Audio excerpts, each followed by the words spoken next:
দর্শক, জামায়াত আমিরের পর জাতীয় নাগরিক পার্টি এনসিপির আহ্বায়ক নাহিদ ইসলামের বাসায় যাবেন তারেক রহমান।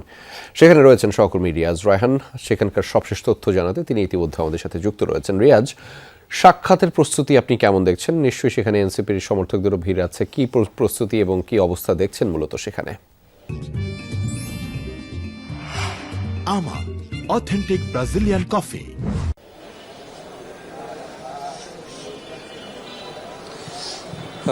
এখন পর্যন্ত আসলে সে অর্থে জনসমাগম বা সে অর্থে এনসিপি নেতাকর্মী বা বিএনপির কোনো নেতাকর্মী সেভাবে আসেনি। তবে সিএসএফ অর্থাৎ চেয়ারপারসন সিকিউরিটি ফোর্স তারেক রহমানের যেটি রয়েছে নিরাপত্তা কর্মীরা তারা এসেছেন। তারা এসে এই ঘটনাস্থল দেখছেন এবং আমরা যদি এখানে অবশ্য দেখারও খুব বেশি কিছু নেই, কারণ আমরা ভিতরেই নাহিদ ইসলাম যে বাসাটি রয়েছে সেই বাসার মাঝখান বরাবর একটি খালি জায়গা রয়েছে যেখানে গণমাধ্যম কর্মীদের থাকার ব্যবস্থা করা হয়েছে এবং যেটি বলা হচ্ছে তিনি মূলত এসে সরাসরি নাহিদ ইসলামের বাসায় যাবেন।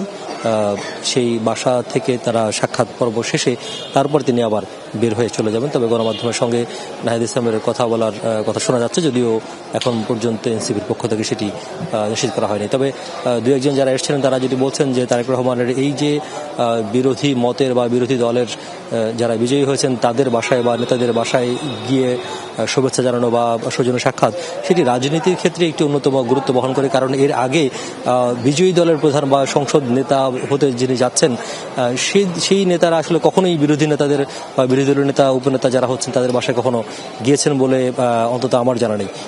এই সংস্কৃতি ছিল না বাংলাদেশে। এইটি আসলে নতুন যে সংস্কৃতি, যিনি প্রধানমন্ত্রী হতে যাচ্ছেন তিনি তার সংসদে যারা বিরোধী হবেন সেই বিরোধী পক্ষের বাসায় যাচ্ছেন বা শুভেচ্ছা জানাচ্ছেন, এটি রাজনৈতিক অঙ্গনে ভবিষ্যতের জন্য একটি নিশ্চয়ই একটি ভালো বার্তা বহন করে। তবে বলছেন যেহেতু তার এই যে ধারাও রয়েছে সেই ধারাতে অব্যাহত থাকবে এবং আগামীর যে বাংলাদেশ একটি ইনক্লুসিভ বা অন্তর্ভুক্তিমূলক বাংলাদেশের কথা যেটি তারেক রহমান বারবার 31 দফায় ইশতেহার সহ এবং নির্বাচন ইশতেহারে বলেছেন সেটি যাতে বাস্তবায়িত হয় সেই প্রত্যাশা করছেন বিএনপি এবং এনসিপি নেতাকর্মী এখানে যারা অন্তত উপস্থিত তারা। জি, একদমই সেই ইতিবাচক রাজনৈতিক যে চর্চার সেটি আসলে শুরুটা হলো। ধন্যবাদ রিয়াজ, আপনার মাধ্যমে জানছিলাম সেখানকার সবশেষ তথ্য।